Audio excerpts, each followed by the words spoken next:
Hey, guess what's happening on this week's episode of the Beating Diabetes podcast with your friend and host, Oscar Camejo. Have you ever started a workout program only to one day realize that, hey, what happened? I'm no longer following this program. Maybe you gave up. Maybe you quit. Just stuff happened. Personal things got in the way. Could be a new work schedule. Maybe you relocated. What about the holidays? Holidays came around and just threw everything off. Listen, I've been there. Or maybe unrealistic goals and expectations that you set for yourself. I get it. I totally been there. We've all put ourselves in a place where, hey, we set out to do something and something happens along the way. Well, you know what? Today, we're going to talk about creating a healthy lifestyle beyond losing weight. Listen, folks, we want to stay focused. We want to live fit and feel alive long term. Isn't that the goal? So listen, stay tuned. We're going to be going over some great things today. Today's topic is going to be awesome. You definitely don't want to miss the rest of this episode. Listen, what value are you going to get out of today's episode? Listen, you're going to learn how to set realistic expectations. You're going to receive practical recommendations for developing lifelong good habits. And guess what? You're going to develop self-motivation when you're ready to give up and quit. So stick around to listen to the rest of today's episode. You don't want to miss it.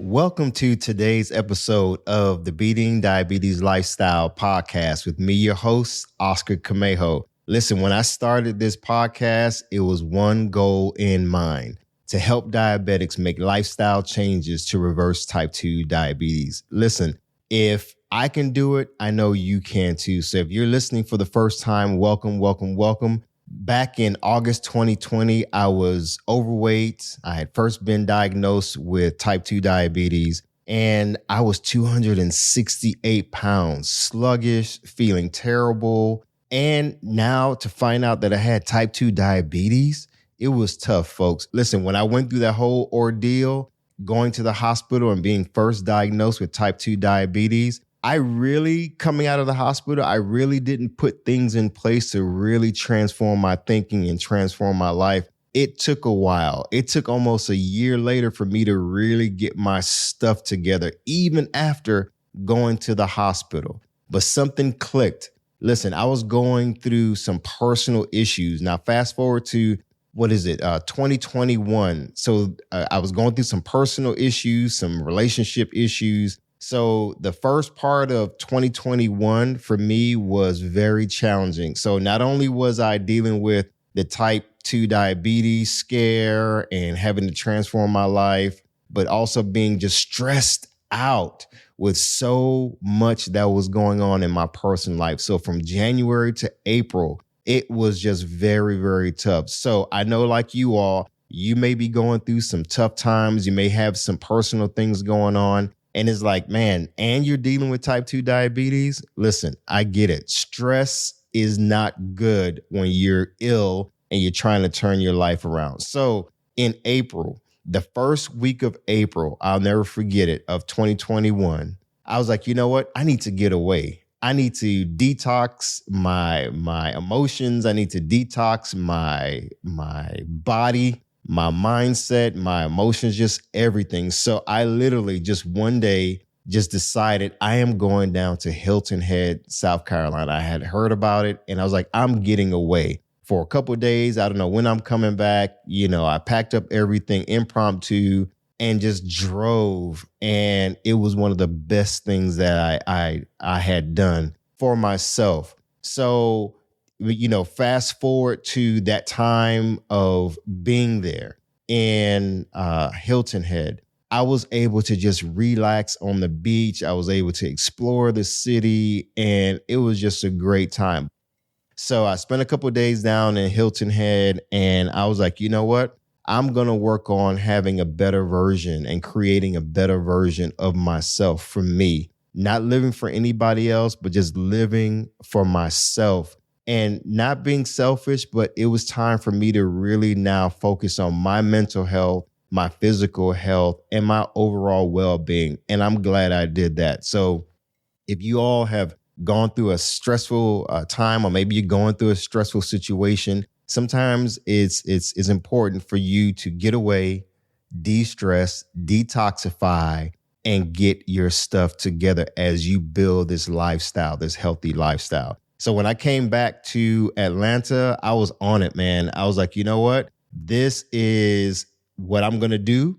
This is me making changes. So I went ahead and purchased a mountain bike. I was like, you know what? I'm going to start mountain biking. I like being out in the woods. I'm going to get my exercise in that way. And I was doing some walking and whatnot, but I was out of shape. So going up and down hills and in the woods, it was a lot. Trust me, it was a lot. And guess what? The brakes stopped working on the bike. I'm like, man, I'm trying to get my life together. And here it is, the brakes just stopped working. And then on top of that, one of the pedals kept coming off in the middle of me riding one day. And then I tried to fix it manually. And man, it was just, put it like this. It was a bunch of distractions trying to keep me from achieving my goals. So now my eating didn't change drastically. It didn't change much because still, I was thinking just about the physical exercise. I wasn't really focused on the eating, but that changed later on. And so fast forward to June of 2021, I purchased an Apple Watch. I was like, you know what? I need to track my progress. I knew that much, that I need to start tracking my progress. I joined the gym. This is probably the third gym I had joined in my lifetime, if you will. But I was like, man, something's different now. And so I signed up, I want to say like on a Friday, maybe. And then that next day, I was in the gym. As a matter of fact, folks, June 6th of 2021 was my first day officially in the gym, where I signed up for the gym. And then I think on the 7th is when I went into the gym. And I was like, okay, I'm here. I got a t-shirt, an old t-shirt and some shorts and some old shoes that I had. So I was ready, to make that switch. But I was like, okay, what do I do now? So getting in, I'm like, okay, I think I should do upper body or maybe I should do cardio. And that first day, it was just, it was crazy. So I knew that I needed to come up with a plan or at least follow a plan that made sense. Because listen, I started buying gym clothes. I want to say immediately. I was like, man, the stuff that I had is not working. I need to feel comfortable and feel great while I'm working out. I like to sweat and I knew I wanted to burn all these calories and burn, fat and all that stuff. So I was like, hey, I need to get my stuff together, right? So I was like, okay, a workout program. I knew I didn't want to follow a YouTube channel because I need something to track what I'm doing so I can look back and see what my progress was, right?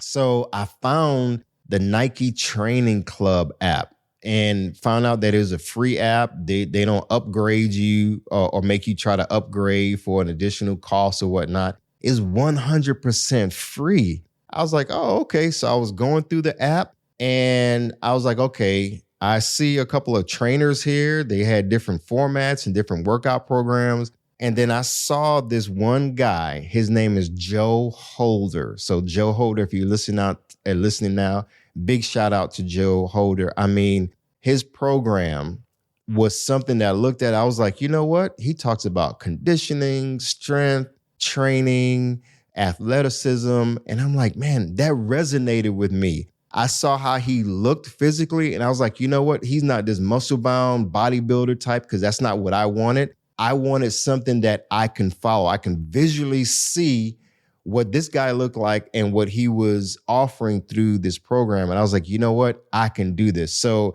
his program is called, it's a whiteboard format. It's like when you go to the gym and on the board, they have, okay, do this many reps and do X amount of rounds. and here's a time to do it, and it lays it all out. Well, it's just like that in the app. So, I mean, from fitness to healthy eating, that was another thing that was that stood out to me that I like very much. You know, Joe's program, he not only is giving you, here's a workout program where you can start and stop, you can learn it, there's videos there, but he's also giving you practical tips. There's videos where he's talking about health and nutrition. You know, he does plant-based nutrition. He's big on that as well. I'm not 100% plant-based. I'm not against it either, but it was something that resonated with me. So I was like, you know what? I can follow this. It was so easy and simple. Listen, I don't believe that fitness and healthy living and building a healthy lifestyle should be complicated. It should not be complicated at all. So the Nike Training Club app is something that I recommend to people. It's 100% free, at least as of now, it's 100% free. And I've been using it for well over a year. I can go back to, and I actually did this yesterday. I went back and looked at my first workout program that I did. It was called a Total Conditioning 1, or Routine 1 by Joe Holder. And it was 36 minutes. It felt brutal. It was tough. Now, you know, I felt like giving up that day. I'm telling you, because the conditioning was, it was out of this world, but it was because I was out of shape. There was nothing wrong with the program. It was me. I had to work the program. So listen, that was, I want to say, okay, fast forward. So June 8th was the day that I did my first workout, my first official workout. Now, remember, I had already joined the gym, but I was going in without a plan, without any structure or anything of that nature. So I needed structure. I needed something that I can follow that was simple. And number two, I needed something that can track my progress. And folks, I have all the workouts that I've done. I mean, there's a 4-week program, a 6-week, and an 8-week. I've done each of those probably at least 4 times. And I love it. It is so awesome. So I definitely recommend that. So I feel great. I'm leaner. I've lost quite a bit of body fat. And listen, I'm sleeping better. I'm energetic. And on top of that, I was able to reverse type 2 diabetes by making some sound health decisions, some sound choices that really made a difference in my life. And I'm all about helping people now to do the same thing, to develop a lifestyle that they can be proud of, that they can feel happy about, so that they too can live a focused, fit lifestyle and feel alive. Because listen, folks, isn't that what we want? To be focused, we want to be fit, and we want to feel alive and extend our lives. Who doesn't want to do that? You know what I mean? So no matter where you are in your journey, no matter where you are in your progress, I know there's going to be the temptation to give up, cave in, and quit. But I don't want you to give up, cave in, and quit. Quitting is not an option. You hear what I'm saying? Quitting is not an option. Don't put it on the table. It's important for you to find out what works for you. Listen, I get it. Maybe you've been following a workout program on YouTube and you may like it, but it's just been hard for you to keep up. You're not able to see your results. You know, you're looking at your body. You may have set some goals and say, oh, I want to lose 20 pounds by this specific date. And you feel like, man, you know what? I've not been able to accomplish that. Listen, I get it. You have to grind it out in your mind, folks. You have to exercise first here. I had to do it, and I encourage you to do it as well. You have to exercise your self-confidence. Every day, work on your self-confidence. Sometimes you may feel like when you go to the gym, you're not making any progress. You know, maybe you had a weekend where you went out with a bunch of friends and family and you ate a bunch of stuff that you know was not good. Maybe you've been alone for a while and you feel depressed and you feel sad and your self-confidence is out the door, is out the window. And you're like, man, Oscar, I hear you. I want to do this, but I'm just going through a tough time. Listen, I've been there. I know exactly what you're feeling. I know exactly what it's like to struggle and to have low self-esteem. You know what? I had an episode of this podcast, I think it's episode 2, where I talk about my whole mindset.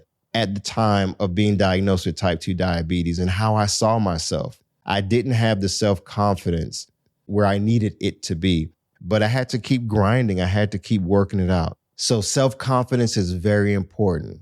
So before we go on, let's take a quick break. And when we come back, we're going to get into some really good stuff and some practical information to help you get to the place where you need to be, where living healthy is not just a one-time goal, but it's a lifestyle. So stay tuned. We'll be right back. Folks, if you want to connect with me, you can always email me at hello@beatingdiabetieslifestyle.com. Also on Instagram at beatingdiabetieslifestyle. Listen, if you want to send me a video with a question or a comment, you can also use the HiHo app. That's HiHo. This is a great new way to literally connect with me and share a question by recording a video. I think that's a great way for us to connect as well. Now, let's get back to this week's episode. All right, welcome back to the Beating Diabetes Lifestyle Podcast. Hey, guess what, folks? When you talk about making a lifestyle transformation, it's not going to be easy. Trust me, it's hard. But I've heard it said that anything that is worth pursuing won't be easy. So let me say that again. Anything that's worth pursuing is not going to be easy. So you might as well pursue it. So let me tell you a story about me and my friend Gus. Gus is like one of my very, very close friends. We used to work together at this organization. And man, we both decided, hey, we were going to start going to the gym. And at the gym at this particular organization that we worked at, they had what's called the Body Sculpting Center. And I mean, we were gung-ho. We were like, man, we're going to start working out, and he's my gym buddy. I'm his gym buddy. And we're like, man, we're going to go head on and really knock this thing out. So we would go to the gym probably like 4 times a week. And we're hitting heavy weights, working on upper body, working on legs, doing core and stuff like that. So I remember during that time, I know in my mindset, I was trying to bulk up because I wanted to be big, right? So that was my quote unquote goal or my quote unquote plan. And so one day I think I had gone to the store and I saw this magazine with Wolverine, Hugh Jackman. And this is when his first movie of the Wolverine series came out. And so I remember seeing, I think it was a Men's Health journal or something like that. And he was on the cover and I was like, man, he's ripped. I want to look like that. So he had it was a whole article, like a 4 or 5 page article. And you had the actual workout plan in there, do X amount of reps of this and do this and do that and this amount of rounds. And it was all laid out. It was perfect. Me, I'm a process guy. I like to see beginning to the end. Oh, this is going to help me to look like Wolverine? Shoo, of course, man. Wolverine is my favorite X-Men character anyway. So that appealed to me. He was like he was wild, he was strong and fit and all that. So naturally, I gravitated towards that. So I remember bringing in that magazine to the gym. And I want to say Gus would do some of it as well, but he had his own routine as well. But I remember just going in and literally after each set, I'm picking up the magazine and I'm doing the required routine, then going back, taking a break, looking at the magazine and going up. And you know what? We did that for probably 3 months solid, going to the gym every day for the most part. And, you started seeing results, man. I was getting bigger, but mind you, I'm not even thinking about the healthy eating at this point. I'm just thinking about being physically fit, right? Getting in shape, getting toned. I had no idea what all that meant. I just knew I wanted to look like the Wolverine, right? So now guess what happened though? Even though me and Gus were working out in the gym for all this time, for months, guess what happened? The holidays came around and he was about to go on vacation, I think, with his family. And I was going on holiday break as well with my family. And it was like, okay, hey man, when we get back, we're going to hit the gym. Fast forward to years later, Gus and I never made it back to the gym. We no longer work for that organization, years later. But even while we were there, we never went back to the gym. We joke about it now to this day, and it's hilarious. And so why am I even sharing that? This whole thing about getting in shape, it makes me think about a sculptor. A sculptor creates a sculpture, right? And so that sculptor has this thing in mind, right? Now, remember I told you when we were in the gym, we were in the body sculpting center. So a sculptor gets a huge stone. That stone is heavy. That stone is out of shape. It has no form, no final form. It's just this huge stone. It weighs tons. And he brings it to wherever his shop is or wherever he's going to work on this. And like any master sculptor, he looks at it and he already has in mind what he's going to create. Before it takes shape, before he picks up tools, before he starts working on it, he is envisioning the end result.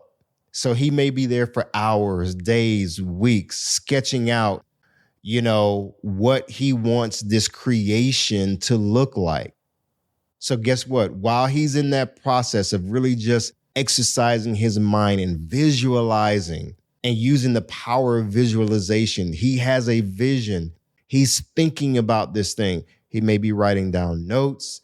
He gathers his tools, the chisel, the hammer, and whatever else he needs to sculpt this creation. It's the same thing with us, right? We want to get our lives in shape. We want to get our bodies in shape. But I want us to think about weight loss differently. Some of us, we say, okay, I want to have a physique that looks like XYZ. That means I need to lose 20 pounds. And we focus on the weight goal. And we focus on, hey, I want to have 6-pack abs, or I want to have my arms that looks like this, or my chest that looks like that. But guess what? Like the sculptor, there has to be not only that goal of, okay, I want this creation to look like this. I want this body to look like this. But what's the end result? What is it that I want to look at? And what emotions do I want to have once I finish my creation? Like, what is life like after the creation, the sculpture has been sculpted? Then what? Does it stay in the shop and does it stay hidden? Or is it put on display? What is it? Same thing with our lives. Once we meet that goal of losing 50 pounds, then what? You see what I'm saying? Once you decide, okay, my goal is to fit into this particular dress or this suit before my high school reunion. Okay, once you get there, then what? That thing happens, and then what? Like when Gus and I were going to the gym, I knew, hey, I just wanted to look like the Wolverine, but there was no plan in place of how I'm going to let that be sustainable and let that continue and be the thing that I see of myself and I physically am of myself moving forward. You understand what I'm saying? Because guess what? When the holidays hit for me and Gus, that was it. It was a wrap. There was no plan in place. It was just, hey, yeah, we'll see when we get back. And it was hard. It was tough. And I think there were days where he was able to maybe go to the gym by himself or working out near his home. Or for me, it was sporadic. It was just not this plan in place, at least for me, And so here's the thing that I want you to take away from this. I have a couple of key steps that I want you to keep in mind. Number 1, know your why. Number 2, set realistic expectations. Number 3, set yourself up for success with small victories. Number 4, set boundaries around your decision to live healthy. And number 5, evaluate your progress and be willing to adjust along the way. Now, I'm going to go over these in depth. Now, knowing your why is your motivation. What is your motive for doing what you're doing? Why is it that you want to build this lifestyle? This goes beyond just having a weight goal. It's this lifestyle. But now why? Why are you doing what you're doing? For example, I want to transform my life. Why?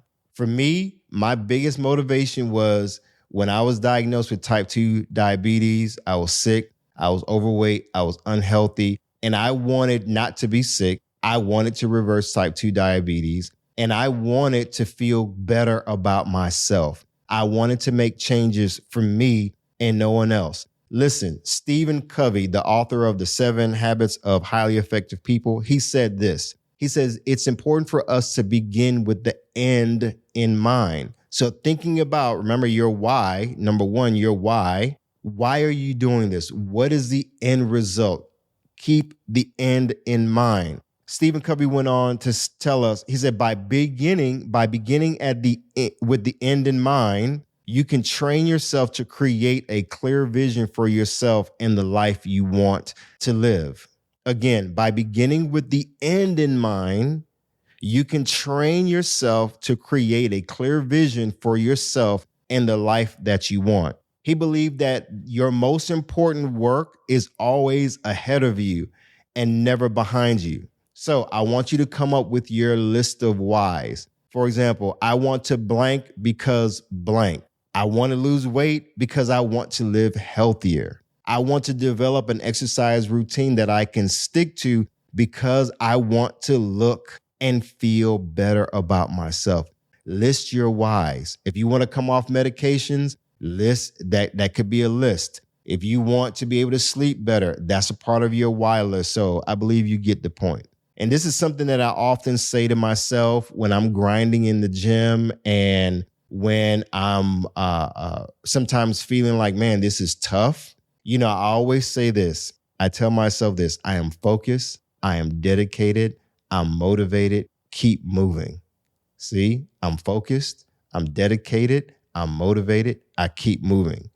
Okay, number 2, setting realistic expectations. Focus on goals that are achievable for where you are and where you want to be. See, sometimes we create these goals that are so lofty, they're so high, and they're not achievable, and they're just really counterproductive. You're like, okay, I want to lose 50 pounds in 2 months. And so you go in there, you grind, and losing 50 pounds in 2 months is going to be hard, especially if you have not put in place and been developing a habit of being able to lose 5 pounds. If you're struggling to lose 5 pounds, right, but you set a goal of saying, hey, I want to lose 50 pounds in 2 months, that's an unrealistic expectation for where you are. Unless you're going to starve yourself, not eat, and that's not a healthy thing to do either. So number 2, again, set realistic expectations. Number 3, set yourself up for small victories. You see, small wins require taking small steps. Don't try to leap so far ahead. Don't try to make these big changes. Make small changes, and those small changes will be like when you throw a pebble in the ocean or in a pool or in a river. It creates a ripple effect. So keep making those small deposits in changing your life. You want to have small victories and let those small victories keep building up. For example, let's say if you're going to the gym and you're working out and it's been tough for you to walk a whole mile on the treadmill, guess what? Do 10 minutes on the treadmill and do a quarter of a mile. Then you work your way up. Keep doing that until you consistently can do a quarter of a mile or 10 minutes on the treadmill. And then build up from there, from 10 minutes to 20 minutes. Then that equates to a half a mile. So once you get proficient at winning in doing half a mile, then build yourself up to 3/4 of a mile. And do that consistently until that becomes easier for you to do. And before you know it, you'll be up to a mile on the treadmill. I remember walking outside.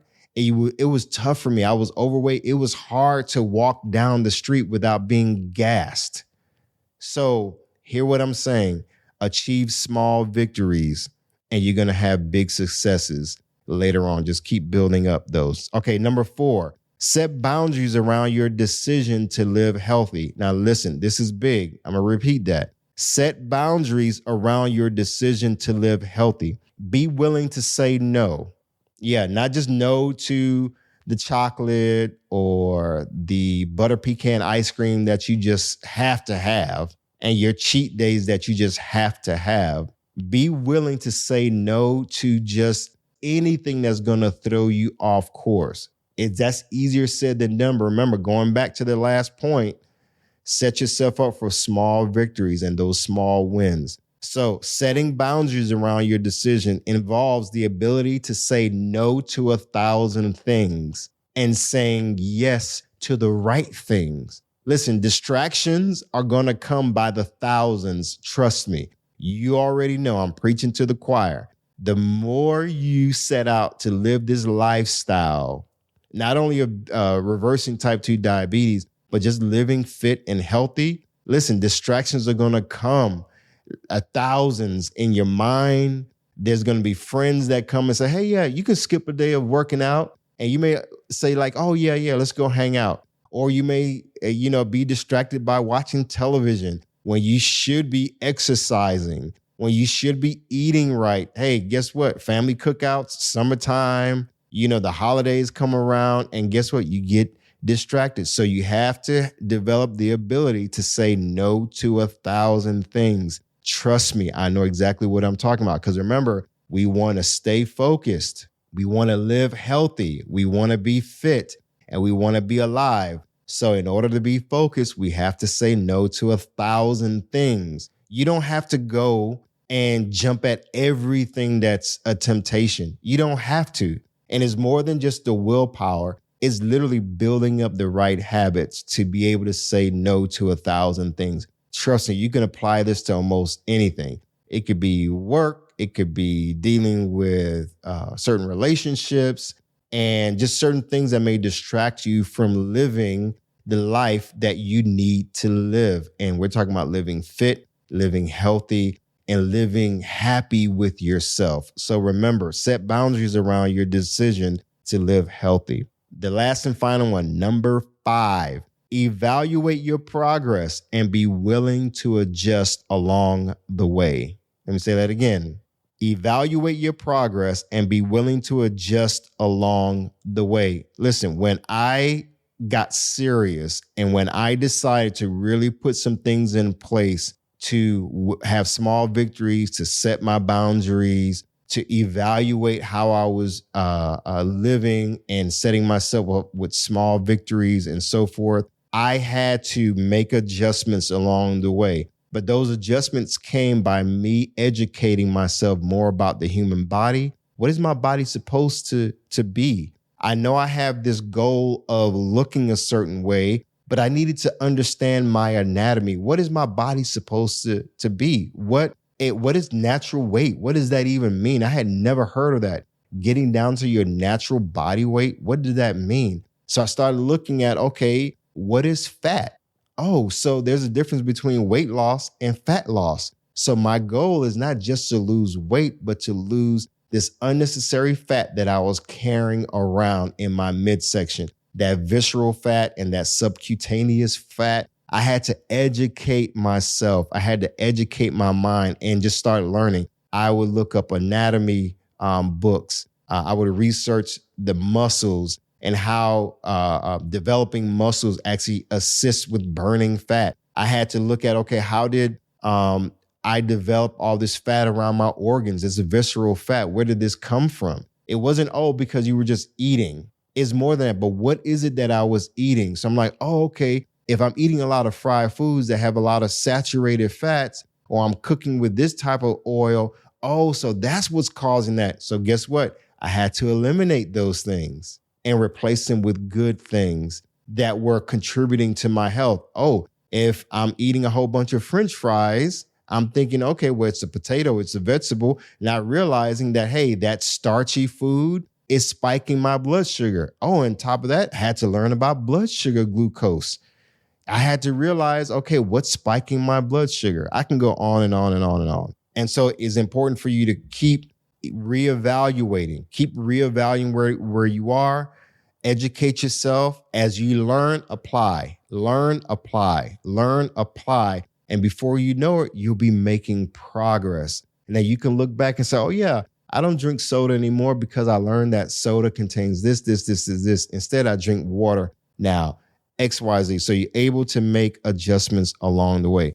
So here are a couple of recommendations as we go ahead and get ready to wrap up. There's a book that I've been reading. I've been really talking about this book. Is by James Clear. He's the author of Atomic Habits. Atomic Habits is all about making small changes to develop habits. And I really, really recommend this book because, listen, it's very, very practical. They have some information in there that really helps you to develop a lifestyle where you're making good habit choices. And I want to leave this with you real quick. There's a thing that I call remove and replace. It's one thing to eliminate something out of your life, but another thing to replace it with something good or something better. And that's the key. Remove or eliminate and replace. That's where the adjustments come in. So I want you to keep that in mind. All right, folks. So as we go ahead and wrap up, I want to leave you with a focus point. Basically, a saying, a quote, a power statement that I want to be branded on your mind as you continue the rest of your week and as you continue this journey. I want to share with you a quote from Dr. Martin Luther King Jr. from his speech, Where Do We Go From Here? It goes like this. The true measure of a man is not how he performs in times of comfort and convenience, but rather how he performs in times of conflict and controversy. Listen, I live by that my whole life. I first learned about that when I was in college, I want to say, and I live by that till this day. While you're on this journey, challenges will come, distractions will come, and it's going to be so easy to just conveniently give up and cave in because this circumstance came up or this came up. But listen, it's not how you perform when things are going right that really determines your true measure. That grit and determination, it's in you. I believe it's in you. If I can turn my life around, you can too. So listen, stay focused, keep moving, never go back, leap forward, trust God. You got this. I believe in you. Hi, everyone. Thank you for tuning in to the Beating Diabetes podcast with Oscar Camejo. We hope you enjoyed this episode. As a reminder, this podcast is intended for motivational and educational purposes only. It is not a substitute for professional care by a physician or other healthcare professional or qualified fitness instructor. This podcast is provided on the understanding that it does not constitute medical or professional advice or services. If you're looking for help on your journey, seek a qualified medical practitioner. It's important that you utilize someone who is a trained, licensed healthcare professional who can help you on your journey toward good health.